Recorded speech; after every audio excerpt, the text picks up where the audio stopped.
Allah'ның ayı bu Ramazan. İkinci qism. Mübarek Ramazan ayidagi alohidliklar va ahkamlar.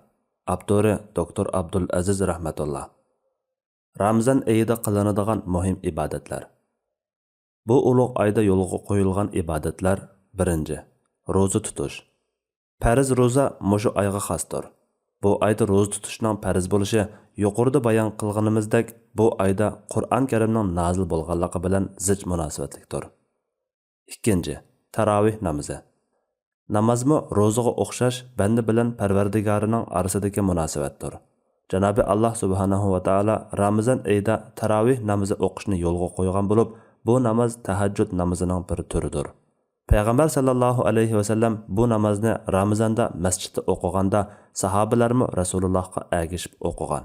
Keyincha musulmonlar Rasulullohni ulgu qilib bu namozni jamoat shaklida masjidda o'qishga odatlangan. Shunga tarovih namozi Ramazon oyiga xos, shuar xarakterlik amaliy ibodat bo'lib qolgan. Musulmonlar bu ulug' oyda masjidlarga yig'ilib Allohning huzurida turishidi. Buning bilan ular bu ulug' oyning barakati va fazliga erishidi. Chunki bu namozni o'qish bilan bu muborak oyda qiyamda turgan bo'ladi. Rasululloh sallallohu alayhi va sallam mundaq degan: Qaysi bir kishi Ramazon kechasi Allohning ajr beradiganligiga ishongan, shundaqla Allohdan savob umid qilgan holda ibodat qilsa, u kishining ilgari o'tkazgan gunohlari mag'firat qilinadi. Demak, Ramazon kechalari namoz o'qish mushu ulug' oydagi Janobi Allohga yaqinlashtiradigan ibodatlarning eng kattasi qatoridandir. Hafiz Ibn Rajab bundaq deydi: Bilginki, mu'min Ramazonda nafsi bilan ikki turlik jihad qiladi. Biri kunduzi ro'za tutish orqali jihad qilish, yana biri kechasi qiyamda turish orqali jihad qilish. Shunga kimki bu ikki turlik jihadni jamlayolsa, ajri haddi hisobsiz bo'ladi. Janobi Alloh kechasi namoz o'qiganlarni madhiyalagan va ularning mukofotini mundaq bayon qilgan: Ularning yonlari ko'rpillardan yiroqlab, Parvardigoridan qo'rqish bilan umidda tilishidi. Ular biz rizq qilib bergan narsalardan sarf qilishidi. Shunga qilgan amallari uchun Allohning huzurida ularga saqlangan va ularni xushal qiladigan katta ne'matlarni hech kim bilmaydi. Sajda surasi 16-17 oyatlar. Imom Ibn Kasir tafsirida mundaq kelgan: Bu oyatdan yumshoq ko'rpalarda uxlashni tark etish va tahajjud o'qib ibodat qilish maqsad qilingan. 3. Etikofda o'ltirish. Bu oyda qilinadigan 3-chi ibodat bo'lsa, etikofda o'ltirishdir.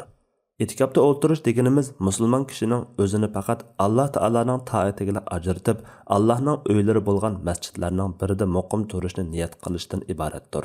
Bu ibodat orqali inson ruhiy tarafdan chiniqib, moddiy taraf va uning jozibaligidan ustun kelishga, taat ibodatlarga o'zini ko'ndirib, dunyoning har xil havaslardan yiroq turishga qodir bo'ladi. Janobi Alloh etikofni mundaq tilga olgan: Andin kech kirgacha ro'zani tamomlanglar. Masjidda etikofda o'ltirgan chag'inglarda ularga yaqinchilik qilmanglar. Ana shular Allohning chegaralaridir. Ramazonning oxirgi 10 kunida qilish yo'lga qo'yilgan bu ibodat ta'kidlangan sunnatdir. Sahihaynda Rasululloh sallallohu alayhi va sallamning ayoli Aisha radhiyallohu anha rivoyat qiladi-ki, Rasululloh sallallohu alayhi va sallam toki vafot bo'lgunga qadar Ramazonning oxirgi 10 kunida etikofda o'ltiradi. Rasulullohdan keyin uning ayollarimi bu kunlarda etikofda o'ltiradi. Tabiinlardan Zuhri mundaq deydi: Kishilarning etikofda o'ltirish sunnatini tashlab qo'yganligi haqiqatan ajablanarlik ish. Payg'ambar sallallohu alayhi va sallam etikofda o'ltirishni Madinaga kelgandan tartib toki vafot bo'lgunga qadar qat'iy tashlab boqmagan. Bu muhim sunnatning diyorimizda tashlanib qolganligi haqiqatan afsuslanarli ishlarning biridir. Shunga imkoniyat topilgan taqdirda Payg'ambar sallallohu alayhi va sallamning bu sunnatini yashartishimiz, bu ibodatdan qo'lga keladigan Janobi Allohning in'omlaridan mahrum qolmasligimiz kerak. Ata al-Xurasani bu ibodatga mundaq deb misol keltirgan: Etikofda o'tirgan kishi xuddi cho'ng bir hojat bilan birining darvozasiga kelib, hojatimni ravo qilmoqchi zodi ketmayman deb turib olgan kishiga o'xshaydi. Etikofda o'tirgan kishimi meni mag'firat qilmoqchi bu joydan zodi ketmayman deydi. 4. Sadaqa fitr berish. Sadaqa fitr ro'za hayit munosabati bilan musulmonlarning namratlarga berishi vojib bo'lgan sadaqadir. Bu sadaqa kishi beshiga vojib bo'lganligi uchun kishi beshi zakati deb ataladi. Bu sadiqa Ramazan oyida sodir bo'lgan g'ayvat va til haqoratdek ba'zi gunohlarni yo'yidi. Ramazanda ochliqning ta'mini tatigan kishi och yalang'och qolganlarga bu ozg'ina sadiqa bilan yordam qilib, Ramazandan amaliy dars olgan bo'ladi. Namoratlarmi bu sadiqani ilib, hayit oyimni muhtojlik his qilmay, xushal-xuram o'tkazadi. Barliq musulmonlar bu sadiqaning vojibligiga birlikka kelgan. Hazrati Abu Said al-Xudri, Umar ibn Abdul Aziz va Abul Aliya qatorliq salaflarimiz Qur'on Karimdagi pak bo'lgan odam maqsadiga yetdi. U Parvardigorining nomini yod etdi. Andin namoz o'qidi degan oyatni sadiqa fitrni berib, andin hayit namozi o'qidi deb tafsir qilgan. Ibn Umar radhiyallohu anhu mundaq degan: Rasululloh sallallohu alayhi va sallam qul bo'lsin yoki hur bo'lsin, er bo'lsin yoki ayol bo'lsin, kichik bo'lsin yoki cho'ng bo'lsin, har bir musulmonga xurmo yoki arpadan bir sa sadiqa fitr berishni farz qilib belgilab, uni kishilar hayit namoziga chiqishdan burun ado qilib o'tishga buyurdi. Hanafi mazhabi bo'yicha har bir kishi bug'doy yoki bug'doy unidan 1625 gram berdi. Arpa, xurmo yoki yemishdan 3250 gram berdi. Sadiqa fitr uchun naq pul bersami bo'ladi. Balki taxa naq pul berish yaxshiroq. Chunki kambag'allar naq pul orqali har qanday ehtiyojini qamday oladi. Bu sadiqani o'zining va o'zi boqadigan barliq bola-chaqalarning hayit kuni va hayit kunidan burungi kechida bir kunga yetarlik oziqi qo'lida oshadigan har bir musulmon o'zi va o'zi boqadigan barliq bola-chaqalar uchun har bir kishiga bir kishilikdan beradi. Hayit namoziga qadar yangi tug'ilgan buvoq uchunmi bir kishilik sadiqa beradi. Taxa tug'ilmagan bola uchun bermaydi. Beriladigan vaqti bir qarashga asosan Ramazon oyining oxirgi kuni kun petishi bilan yoki yana bir qarashga asosan hayit kuni tong etishi bilan sadiqa fitr berish vojib bo'ladi. Hayit namoziga chiqishdan burun berish mustahab. Hayit kunidan 1 yoki 2 kun burun berish joiz. Sahobalarning shunday qilganligi sahih hadisda isbotlangan. Ba'zilar Ramazon ichida bersa bo'ladi deb qaragan. Ammo hayit namozidan kechiktirib berishga bo'lmaydi. 5. Malning yillik zakatini berish. Malning zakatini berish boy kishilarga har yili 2,5% miqdorda belgilangan bo'lib, buni musulmonlar Ramazon oyida berib odatlangan. Biz yuqorida aytib o'tganimizdek, Hijriya yilnomasi islom faoliyatlarining vaqtini bekitishda asos qilinganlik uchun zakat berganda Hijriya yilnomasiga tayanmay, milodiya yilnomasi bo'yicha bergan taqdirda har 33 yilda bir yilning zakati kam ado qilingan bo'ladi. Shunga zakat berganda 1-oyning 1-kuni deb milodiya yilnomasi bo'yicha bermay, Hijriya yilnomasi bo'yicha berishga diqqat qilish kerak. Ramazonda berib odatlansak texmi yaxshi bo'ladi. 6. Qur'on o'qish va tangishish. Ramazon oyi Qur'on oyi deb ataladi. Payg'ambar sallallohu alayhi va sallam har yili Ramazon oyida Jibril alayhissalom bilan o'zaro bir-biriga Qur'on tanishib turadi. Vafot bo'lgan yilda 2 qatim bir-biriga tanishotgan. Buningga asosan musulmonlar tarovihda Qur'on Karim xatmi qilishga ham Ramazon kunlarida o'qishga odatlangan. Bu ulug' oyda odatdagi oylarda Qur'on o'qiy olmaydigan kishilar Qur'onni kunda bir paridan o'qib, 30 kunda bir tamom qilib olsa bo'ladi. O'qishni bilmaydiganlar har kuni yarim soatdan vaqt chiqarsa Ramazon ichida Qur'on o'qishni to'liq o'rganib olaydi. 7. Xayri saxovatni ko'p qilish. Bu ulug' oy xayri saxovatni ko'p qilish to'liq ahamiyatli bo'lgan bir oy bo'lib, payg'ambar sallallohu alayhi va sallam boshqa oylarga qaraganda bu oyda nihoyat ko'p xayri saxovat qiladi. Shunga boshqalarni iftorlatib olish, kambag'allarga yordam qilish va yo'qlash ishlarini ko'p qilib, bu fursatni qo'ldan bermaslikka tirishish lozim. 8. Yomon illat va odatlardan qutulish. Ramazon barliq yomon illat va odatlarni, shundaqla gunoh ishlarni tashlash va ulardan uzil-kesil qutulishning muhim bir fursatidir. Bu bir oy jarayonida tamaki chekish, aroq ichish, til haqoratlik so'zlarni ishlatish, naqshi anglash, televizorni ko'p ko'rish, tamoqni ko'p yeyish qatorliqlarga o'xshash yomon odatlarni tashlay olgan taqdirda ulardan to'liq ajrab ketgili bo'ladi. Albatta, ro'za tutgan kishi o'zini yetildirishni va taxmi kamolatga yetishni ko'zlaydi. Shunga u o'zidagi yomon illatlarni tashlashga o'zini zo'rlashi kerak. Shunday qilgandala uning ro'zasi Janobi Alloh uchun bo'lgan bo'ladi. Ro'zaning haqiqiy foydasi ko'rilishi uchun ro'zador kishi mu'minga yarashmaydigan barliq naloyiq ish-harakatlardan saqlanishi lozimdir. Buni payg'ambar sallallohu alayhi va sallam mo'no so'zi orqali ifodalagan. Shundaq ro'za tutquchilar borki, ular och va ussiz qilishdan boshqa hech nimaga erisholmaydi. Ham kechacha uxlamay ibodat qiladigan shundaq kishilarmi borki, ular uyqusini tark etishdan boshqa hech nimaga erisholmaydi. Demak, ro'zador degan yemak-ichmak, shundaqla nachar so'z va ish-harakatlardan o'zini tutib olgan, tilini gap to'shish, g'aybat qilish va yolg'on yovdoq so'zlarni qilishdan tutib olgan, qo'lini harom pul tepish va boshqalarga azor berishdan tutib olgan, putini yomon yo'lga mengishdan, buzuqchilik qilishdan tutib olgan kishidir. Shunga arab tilida ro'za tutish degan kalima tutish degan ma'noni bildiradi. Ya'ni so'z jihatdan bo'lsin yoki ish harakat jihatdan bo'lsin, barliq nachar qiliqdan o'zini tutib olishdir. Boshqalar uni tillagan ahvoldami payg'ambar sallallohu alayhi va sallam ko'rsatgan bo'yicha man ro'za tutgan deb ro'zaga rioya qilishi, ro'zasini buzmasligi, nacharlar bilan tang bo'lmasligi kerakdir. Imom G'azali qatorliq olimlar ro'zadorlarning ro'zasini ularning ahvoliga qarab ikki turga ayirishadi. Biri avam xalq ro'zasi, yana biri xos zotlarning ro'zasi. Avam xalq ro'zasi degani faqat yemak-ichmak va jinsiy munosabatda o'zini tutib olishni ko'rsatadi. Xos zotlarning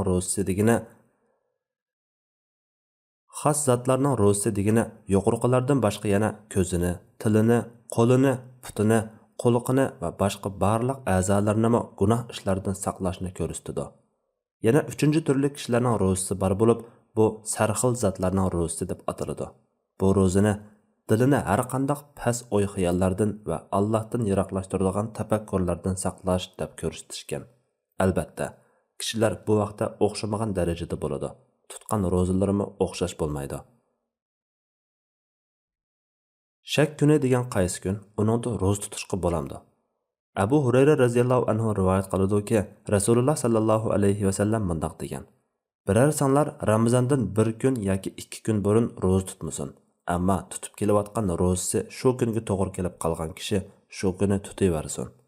Ammar radhiyallohu anhu kimki shanba kuni ro'za tutadigan Abul Qasimga, ya'ni payg'ambar alayhisalomga osiylik qilgan bo'ladi degan.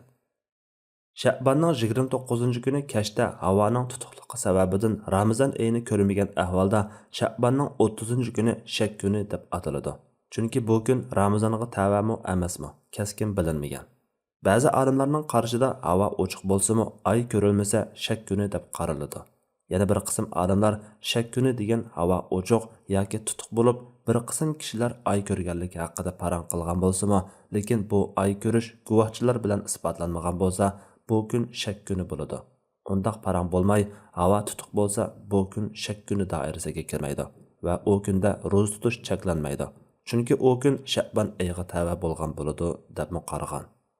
Endi yuqorqi hadislarning ko'rsatmasiga asoslanib turib, shak kunida ro'za tutish hukmiga kelsak, ko'pchilik olimlar 29-kuni kechda havo ochiq bo'lsin yoki tutuq bo'lsin, oy ko'rilmagan taqdirda 30-kunda ro'za tutmaslik kerak deb qaragan. Bularning ba'zilari bu kunda ro'za tutish harom desa, ko'pchiligi makruh deb qaragan. Demak, bu masalada ro'za tutishni cheklash muayyanlashadi.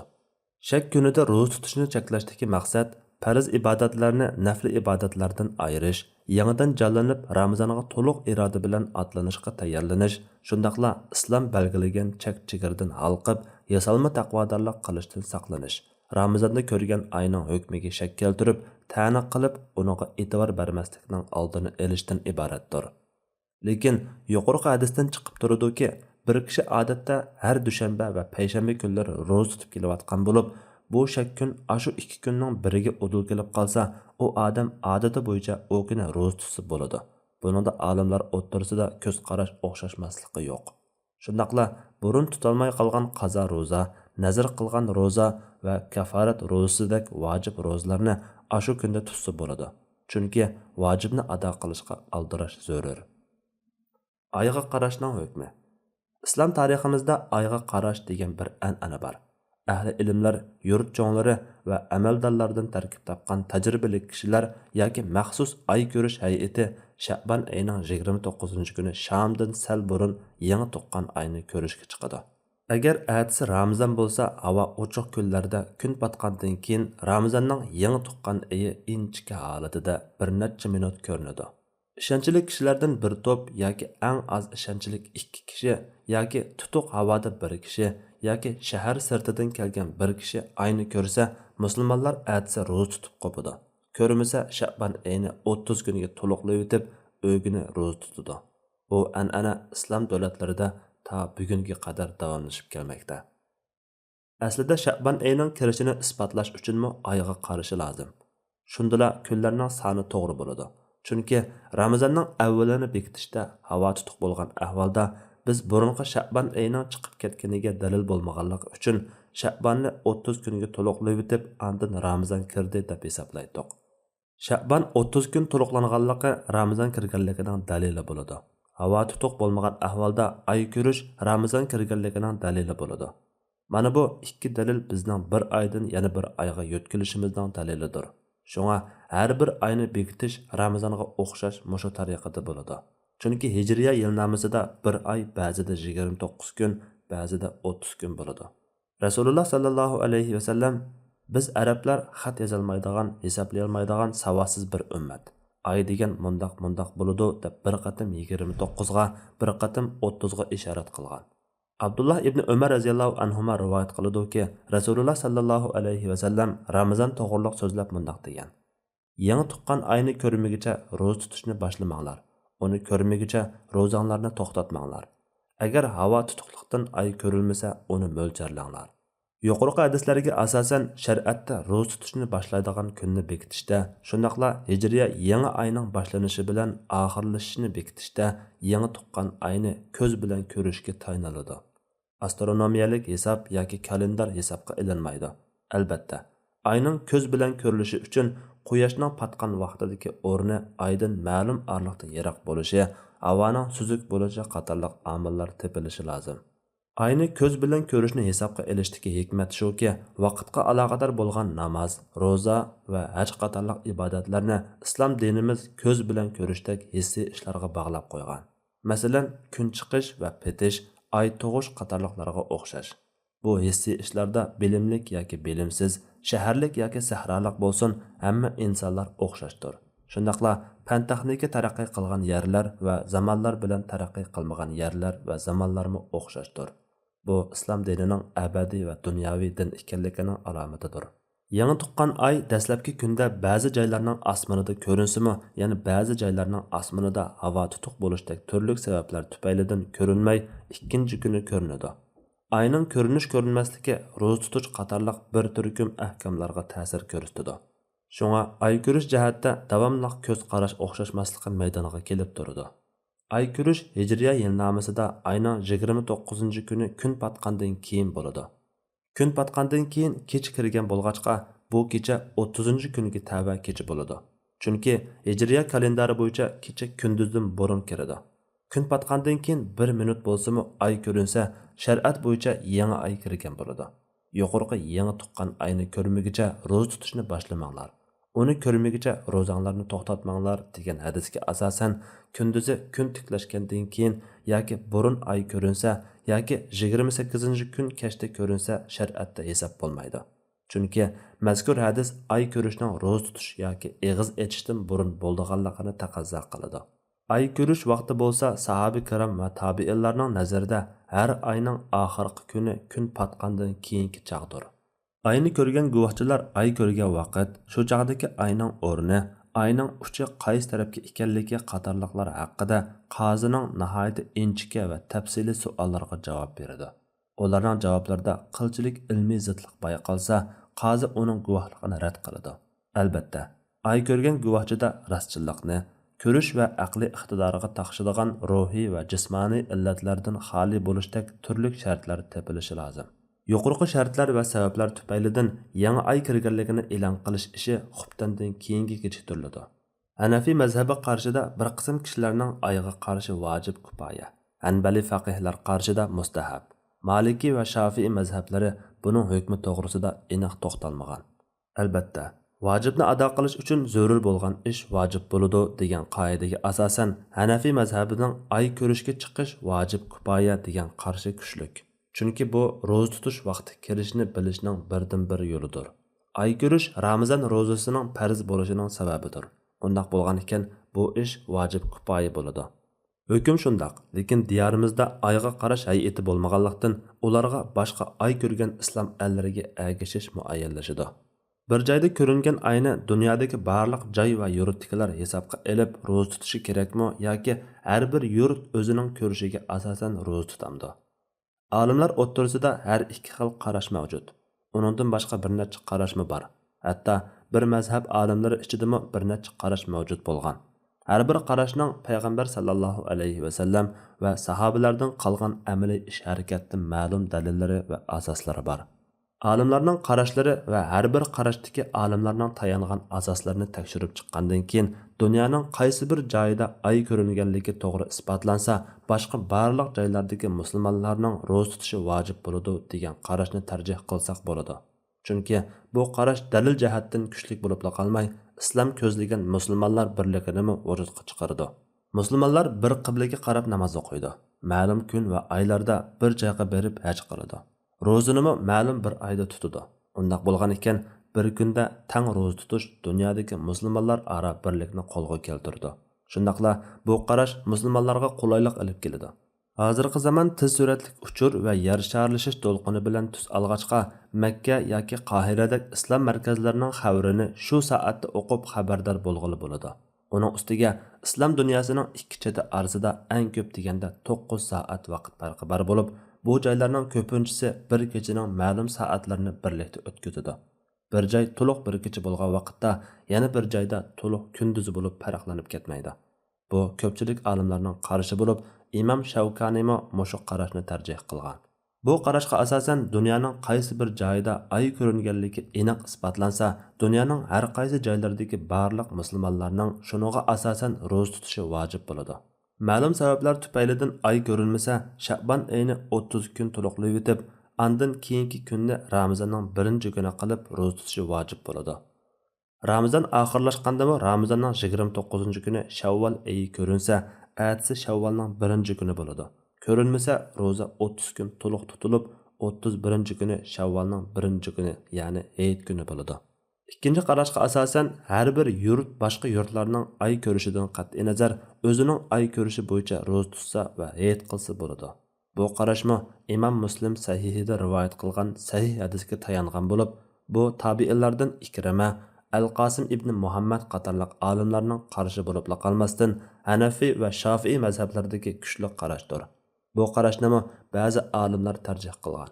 Yana ba'zi olimlar bu ikki qarashni muvofiq birlashtirishga urinib, ma'lum araliqdagi yurtlarning birida ko'ringan oyga yana biri amal qilsa bo'ladi. Biroq araliq yiroq bo'lib ketsa bo'lmaydi deb qarab, ma'lum musofa bekitgan.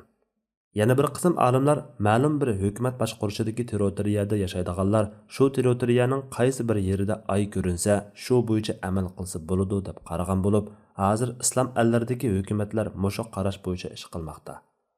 Endi amaliy ahvolimizga va bu qarashlarni yurtimizga tatbiqlashga kelsak, yurtimizdagi barliq kishilarning hammasiga bir qarash bo'yicha amal qilishni yurgizish amaliyotda mumkin bo'lmaydi. Chunki ba'zilar birinchi qarashni tutimiz deb turib oladi, yana ba'zilar ikkinchi qarashni tutimiz deb turib oladi. Yana ba'zilar rasmiy organlarning bekitishiga qaraymiz deb turib oladi. Hamma guruhga tang so'zni anglaydigan bir shaxs yoki bir manba va yoki biror organ yo'q. Natijada ro'za tutish va hayit qilish kunlari o'xshashmaslikka kelib chiqadi. Bu sababdan biz har yili Ramazonni va hayit kunlarini bekitishda avarishlarga duch kelyapmiz. Yuqoriqilarga binoan aytamizki, yurtimizdagi musulmonlar Sha'banning 29-kuni kechda oy ko'rgan ahvolda ertasini Ramazonning 1-kuni qilib ro'za tutishni boshlasa bo'ladi. Bu payg'ambar sallallohu alayhi va sallamning sahih hadisi va ish harakatiga uyg'un keladi. 29-kuni kechda yurtimizda oy ko'rinmagan ahvolda dunyodagi qaysi bir musulmon yurtida oy ko'rinsa, masalan, Saudiya Arabiston, Misr va Pokistondagi davlatlarning xabarini anglab, shu joyga agishib ro'za tutishni boshlasa va oxirlashtirsa bo'ladi. Bumi payg'ambar sallallohu alayhi va sallamning sahih hadisida qilgan buyrug'iga uyg'un keladi. Chunki oyni ko'rib ro'za tutinglar degan buyruq barliq musulmonlarga qilingan xitob bo'lib, ulardan biri oy ko'rsa, boshqa barliq musulmonlarning ro'za tutishi vojib bo'ladi. Bu biz afzal deb qaragan musulmonlar birligini ko'zlagan qarashga uyg'un keladi. Bo'libmi, hajda barliq musulmonlar Saudiya Arabistonning oy bekitishiga tayanishga majbur. Undaq bo'lgan ekan, ro'za tutishdimi barliq musulmonlar Saudiya Arabistondagi bir davlatning ro'za tutishiga ergashsa bo'ladi. 29 kuni yurtimizdami shundaqla dunyodagi har qaysi musulmon yurtlardami oy ko'rinmasa, Sha'ban oyini 30 kunga to'liqlab, ertasini birinchi kuni qilib ro'za tutishni boshlasa bo'ladi. Ramazon oyining oxirlashib, Hayit kunining kelganligini bekitishmi shundaq bo'ladi. Bu vaqtda oy ko'rish bilan isbotlanganga zid keladigan kalendar yoki kofirlarning qasdan bir necha kun surib bekitishi hisobga ilinmaydi. İmam İbn Taymiye mundaq deydi: Shak yo'qdirki, sahih sunnat va sahobiy kiramlarning birdek ittifoqi bilan isbotlangani shuki, astronomiya bo'yicha chiqarilgan yakunga tayinishga bo'lmaydi. Payg'ambar sallallohu alayhi va sallam mundaq degan: Yangi tuqqan oyni ko'rib ro'za tutinglar, yana uni ko'rib ro'zanglarni to'xtatinglar. Agar havo tutuq bo'lib, oy sizlarga ko'rinmasa, Sha'ban oyining kun sonini 30 ga to'shqozinglar. İslam Fiqh Akademiyasimi Hijriya 1401-yili Makkadagi 4-navbatlik qurultayda yangi tuqqan oyni bekitishda astronomiya hisobi emas, balki ko'rish asos qilinadi deb muayyanlashtirgan. Sajiya Islom tadqiqot markazi